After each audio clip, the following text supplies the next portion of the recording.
안녕하세요. 우리 스님들, 원장님들 잘 지내셨죠? 네, 어젯밤에 제가 우리 졸업생으로부터 전화 한 통을 받았습니다. 교수님, 우리 반에 자유행위를 하는 아이가 있는데, 어떻게 지도해야 될지 모르겠어요. 라는 전화였습니다. 20대 교사였는데요. 처음 자유행위 하는 아이를 보고 난감해서 어떻게 지도해야 되는지 몰라서 전화를 했던 겁니다. 그래서, 제 생각이 났어요. 저도 사실은 20대 현장에서 근무할 때 처음으로 자유행위를 하는 아이를 보고 굉장히 당황스러웠거든요. 그래서 저는 선배 선생님들한테 물어봤어요. 그래서 어떻게 해야 되는지. 그래서 선생님들의 도움을 받아서 지도했던 기억이 났습니다. 그래서 저처럼 또는 우리 20대 지금 어제 전화했던 우리 졸업생처럼 우리 현장에서 자유행위를 하는 아이들을 만났을 때 우리 선생님들이 어떻게 지도를 해야 되는지 당황스럽고 또 난감한 그런 경우가 있었을 거라고 생각을 합니다. 그래서 이 자료를 통해서 우리 선생님들이 자유행위를 하는 아이들을 이렇게 지도하면 좋겠다라는 생각에서 제가 이 자료를 올리려고 합니다. 우리 선생님들 자유행위를 하는 아이들 만난 적 있으시죠? 네, 여러 가지 방법으로 아마 우리 선생님들이 아마 지도를 하게 될 겁니다. 제가 여러 가지 자료를 찾아보다가 논문을 발견했습니다. 어린이집의 유치원 영유아들의 자유행위 실태라든가 또 교사들은 어떻게 인식하고 있는지 이런 논문이었습니다. 우리가 이하연 석사학위 논문이었는데요. 어린이집과 유치원에서 지금 지원하고 있는 그런 아이들이 자유행위 실태가 교사들이 25%가 자유행위를 하는 아이가 있다라고 응답을 했습니다. 그리고 자유행위는 만 3세에서 가장 많이 나타나는 거로 나타났고요. 우리가 만 2세 영아에게도 자유행위를 하는 것도 나타났습니다. 또 남자아이보다는 여자아이에게서 더 많이 나타났고 또 우리 하루 일과 중에서 대부분의 아이들이 낮잠 시간이라든가 자유놀이 시간에 이런 자유행위를 하는 행동들이 나타났고 이 빈도도 보면 하루에 3번 미만이 가장 높은 비율로 나타난 것으로 논문에 쓰여져 있더라고요. 또 선생님들이 생각할 때 우리 어떻게 아이들의 자유행위에 대해서 인식하고 있나라고 봤더니 대부분의 선생님들은 영유아의 자유행위가 정상적인 범죄에 속하는 행위다. 그렇지만 공공장소에서 자유행위를 하는 것은 부적절하다라고 인식하고 있었습니다. 그래서 영유아가 자유행위를 하는 이유는 우연한 기회에 성기 자극으로 아이들이 쾌감을 느껴서 자유행위를 하는 것이다라고 교사들이 생각을 하고 있었고요. 또 교사의 85%가 영유아의 자유행위를 정상적인 범주로 인식을 하고 있었어요. 그렇지만 이러한 행동을 선생님이 목격했을 때 많은 교사들이 당황스럽다라고 표현을 했습니다. 67%가 당황스럽다라고 이야기를 했고요. 또 자유행위 지도에 대한 지식이 부족을 해서 또 선생님들이 잘못된 지도로 인해서 아이들이 자유행위가 좀 더 강화가 되면 어떡하나라는 그 지도의 어려움을 느끼고 있었다라고 이야기를 했습니다. 자유행위를 하는 행동은 우리 선생님들이 논문에서도 이야기를 했지만 우리가 만 2세부터 시작을 해서 우리가 만 3세, 만 4세가 되면 이 행위가 눈에 띄게 증가하게 되는 거로 나타납니다. 이 시기의 자유행위는 우리가 자연스러운 성 발달의 단계로 인식을 해야 됩니다. 유아가 자유행위를 하는 것은 자연스러운 발달 과정의 일부로 간주될 수 있다라고 보시면 될 것 같아요. 그렇기 때문에 우리 교사나 또 부모님, 또 보호자가 이러한 자유행위를 했을 때 아이들을 막 야단치거나 엄하게 아이들을 대하거나 그러면 안 되겠죠. 우리가 자연스러운 발달의 과정으로 우리가 생각을 해서 대응하는 것이 가장 중요하다라고 보시면 됩니다. 우리 이 유아들의 이런 자유행위는 우리가 정상적인 행동이라고 보셔야 됩니다. 이 성의식이라든가 성욕구와 관련이 없습니다. 우리가 유아의 이런 자유행위는 아이에 따라서 좀 다르고 또 우리가 사춘기 이후에 나타나는 또 성인들이 하는 자유와는 본질적으로 다르다라는 거를 인식을 해 주셔야 된다라고 보시면 됩니다. 유아들이 그러면 자유행위를 하는 이유가 뭘까요? 굉장히 상당한 여러 가지 다양한 이유가 있습니다. 아이마다 다 다를 수 있다라고 보시면 될 것 같아요. 아이들의 신체적인 발달이라든가 호기심 때문에 또는 안정감이라든가 쾌감을 위한 행동으로 또 스트레스 해소로 또는 어떤 모방이라든가 환경의 어떤 영향으로 인해서 또 성적 어떤 학대의 경험이 있어서 아이들이 자유행위를 하는 그 이유로 우리가 들 수 있습니다. 우리가 첫 번째로 신체적인 발달과 호기심으로 보게 되면 우리가 유아들 같은 경우에는 자기 몸과 성기에 대한 탐구와 호기심이 많습니다. 그래서 자유행위는 이런 어떤 발달 과정의 일부다라고 보시면 될 것 같고요. 그래서 유아가 자신의 몸과 성에 대해서 탐색하고 발견하는 그런 과정에서 이런 행동들이 나타날 수 있다라는 겁니다. 자신의 신체를 탐구하고 또 신체의 어떤 다양한 감각을 느끼는 것을 아이들이 좋아하거든요. 그래서 자유행위는 이런 탐구와 호기심을 충족시키는 방법으로 나타날 수 있다라는 겁니다. 또 우리가 아이들이 이런 안정감이라든가 쾌감을 위해서 이런 자유행동을 하기도 하겠는데요. 우리가 일상생활에서 아이들이 가려워서 이렇게 긁게 되거나 또는 소변이 마려워서 성기를 만지다가 어떤 우연한 자극에 의해서 기분 좋은 경험을 하게 되면서 아이들이 성기를 만지는 그런 행동이 나타날 수 있다라는 겁니다. 그래서 아이들이 이러한 어떤 행동을 통해서 쾌감을 경험을 하게 되고 또 안정감을 느낄 수 있다라는 겁니다. 어떤 성적 자극이라든가 이런 쾌감을 느끼는 행동으로 아이들이 스스로 자기를 달래거나 또는 안정감을 얻기 위해서 이렇게 자유행위를 할 수 있다라고 보시면 될 것 같고요. 또 우리가 스트레스가 있을 때 아이들이 이 자유행위를 할 수 있다라는 겁니다. 유아들은 감정적인 어떤 스트레스라든가 긴장 상태를 경험할 수 있습니다. 근데 자유행위는 이러한 유아들에게 스트레스를 해소하고 긴장을 푸는 방법 중에 하나일 수 있다라는 겁니다. 욕구 충족이 안 된다거나 또는 아이가 막 불안하거나 이러면 아이들이 손톱을 물어뜯는 그런 어떤 행동을 하게 됩니다. 이럴 때 아이들은 손톱을 물어뜯는 것과 같은 그런 자유행위를 하게 된다라는 겁니다.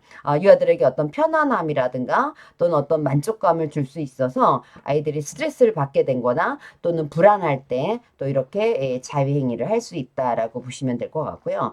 또는 아이들이 모방이라든가 환경의 영향에 의해서 주변 환경이라든가 또 다른 사람의 행동을 모반하는 그런 경향이 있습니다. 만약 아이가 자유행위를 다른 사람이나 또는 환경에 관찰했을 경우에 모방하는 그런 경향이 있어서 또 이런 행동을 나타낼 수 있다라고 보시면 될 것 같고요. 또는 성학대 경험이 있을 때 우리가 아이들이 성학대를 경험을 하고 나서 자위를 시작하는 경우도 있다라고 합니다. 성 노출이라든가 성학대의 경험이 있는 경우 아이들이 성행위를 유사하게 흉내내는 그런 행동을 할 수도 있다라는 겁니다.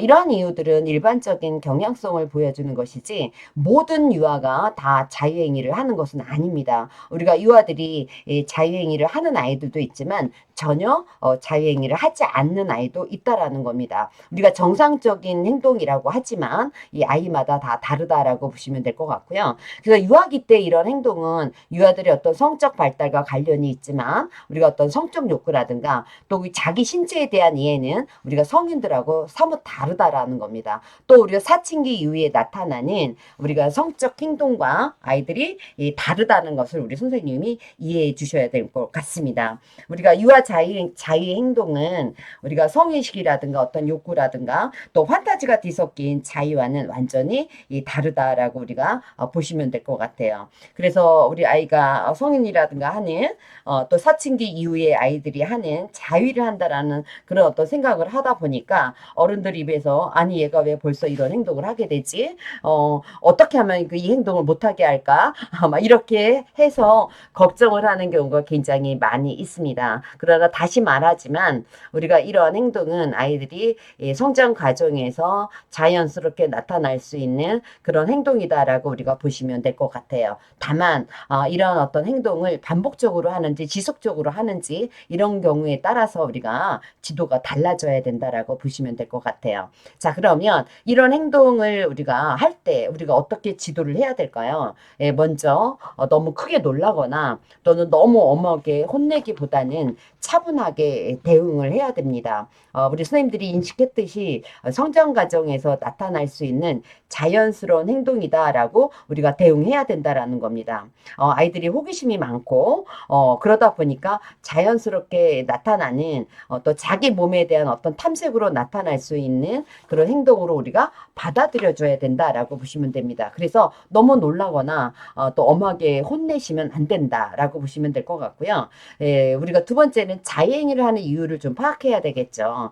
또 아이들이 목욕을 하면서 또 우연히 놀다가 또 가려워서 긁다가 또는 너무 꽉 끼는 그런 바지를 입어서 불편해하다가 만지다 보니까 이런 행동이 나타날 수도 있다라는 겁니다. 우리가 여러 가지 우리가 자행위를 하는 그런 이유가 있었죠. 어떤 신체적인 발달과 호기심이라든가 또는 안정감이라든가 어떤 쾌감을 위해서 또 스트레스를 아이가 받았을 때 또 우울할 때 어떤 심리적인 안정감을 느끼기 위해서 우리가 자유행위를 한다라고도 얘기했죠. 또는 어떤 모방이라든가 또는 어떤 성학대 어떤 경험이 있을 때 아이들이 이런 행동을 하게 된다라고 했습니다. 그렇기 때문에 우리가 아이의 상호작용을 통해서 자유행위를 하는 이유가 무엇인지를 알아보는 것이 우리가 무엇보다도 더 중요하고요. 또 우리가 이런 행동은 금지를 하는 것이 옳겠죠. 더 이상 지속되지 않도록 우리가 아이에게 이야기를 해줘야 됩니다. 자유행위를 하면 안 되는 이유를 우리 아이들 수준에서 설명해 줄 필요가 있다라는 겁니다. 우리가 자기 몸을 만질 수는 있지만 그걸 보는 사람들은 기분이 좋지 않다라는 걸 이야기를 해줘야 되고요. 또 남자아이에게는 우리가 성기는 굉장히 중요한 곳이기 때문에 만지면 또 손이 더러운 상태에서 만지게 되면 세균이 들어가서 아플 수 있다라고 알려줘야 됩니다. 우리가 여자아이들이 같은 경우에는 여자아이는 나중에 커서 아기를 임신해야 될 아주 소중한 몸이라는 것도 이게 설명을 해 주어야 돼요. 그래서 성기에 자꾸 자극을 주면 우리가 상처가 나게 되고 또 아플 수도 있고 세균이 들어갈 수도 있고 또 우리가 물건에 어떤 비비거나 손으로 만지는 것은 좋지 않다라고 알려주는 것이 우리가 필요합니다. 우리가 간혹 수치심이라든가 죄책감을 들게 하는 자꾸 만지면 고추가 떨어진다거나 뭐 고추에 뭐 벌레가 생긴다든가 이런 무시무시한 말을 해서는 절대로 안 됩니다. 우리가 아이들 수준에 맞게끔 우리가 정당하게 우리가 아이에게 금지를 해야 되는 더 이상 이런 행동을 하지 않는 이유를 우리가 설명을 해주는 게 좋겠고요. 또 관심을 돌리는 것도 필요합니다. 우리가 무의식적 행동이라면 아이들이 무의식적으로 손이 가서 그런 행동을 한 거라면 우리가 아이들이 관심거리를 다른 데로 돌려야 된다라는 겁니다. 놀이감을 아이에게 쥐어준다거나 신체 놀이를 많이 아이들이 신체를 움직여서 우리가 놀이에 열중을 하게 한다거나 그래서 이런 행동이 사라질 수 있도록 해야 되고요. 저 같은 경우에는 어떻게 했느냐면 땡땡아 선생님 좀 도와줄 수 있니? 라고 해서 아이가 그 행동을 멈출 수 있도록 선생님이 이렇게 손을 잡아주거나 선생님 지금 이거 해야 되는데 우리 땡땡이가 선생님 도와줄 수 있을까? 라고 해서 관심을 돌리는 이런 방법도 있을 수 있고요. 또 이렇게 자유행위를 하는 아이들 같은 경우에는 가능한 혼자 있는 시간을 줄이는 게 필요합니다. 특히 우리 집에서 부모님들 같은 경우에는 혼자 있는 시간을 좀 줄이고 아이와 함께 시간을 보내는 것이 필요하다. 당분간 우리 선생님들이 자유행위를 하는 아이들을 보면 계속 지속적으로 관찰을 통해서 이런 행동을 할 때 멈출 수 있도록 관심을 다른 곳에 돌리는 것이 우리가 필요하다. 그래서 좋아하는 놀이를 하게 하는 것이 우리가 좋습니다. 좋아하는 놀이를 하면 아이들이 즐거움을 갖게 되잖아요. 그래서 자연스럽게 자유행위를 하는 행동을 좀 멈추게 되고 관심이 이렇게 놀이로 가게 된다라는 거예요. 그래서 선생님들이 시간을 갖고 지켜보다가 계속해서 반복될 경우에는 우리가 이런 행동들이 계속 지속적으로 진행이 되면 안 되잖아요. 그럴 경우에는 또 다른 전문가의 어떤 도움을 받아야 된다라고 보시면 될 것 같고요. 또 성학대 경험이 있는지 우리가 확인을 해봐야 됩니다. 아이들이 성적 행동은 성학대라든가 이게 트라우마의 어떤 징후가 될 수 있습니다. 그렇기 때문에 꼭 확인을 해봐야 되고요. 아이가 성교 장면을 만약에 흉내내는 것처럼 보인다면 성학대 등의 사건이 있을 수 있다라고 가정을 해야 됩니다. 아이들이 그런 경험이 있을 경우에는 이렇게 또 자유행위를 한다라고도 합니다. 자유행위를 하는 이런 아이들 같은 경우에는 또 부모와 반드시 연계해서 지도가 이루어져야 됩니다. 어린이집에서 이런 행동을 했다라면 또 유치원에서 이런 행동을 했다라면 우리가 아이들이 가정에서도 자유행위를 하게 되거든요. 그렇기 때문에 가정에서도 바른 지도를 위해서 우리 부모님에게 알려주고요. 부모에게 연령에 맞는 성교육 내용이라든가 방법을 알려줘야 되죠. 그래서 집에서도 이러한 행동을 할 경우에는 우리가 놀라지 말고 당황하지 말고 또 너무 엄격하게 아이를 혼내기보다는 차분하게 대응해야 된다라는 거를 꼭 부모에게 알려줘야 된다라는 겁니다. 또 우리가 알아야 될 거는 성행동 수준을 파악을 해야 되는 겁니다. 이게 지금 아이가 우연하게 이런 행동을 하는 건지 또는 반복적으로 해야 되는 건지 그래서 우리가 성행동 수준을 우리가 파악을 해서 좀 우려의 수준이거나 위험성이 있다라면 우리가 반드시 전문가와 상담을 해야 된다라는 겁니다.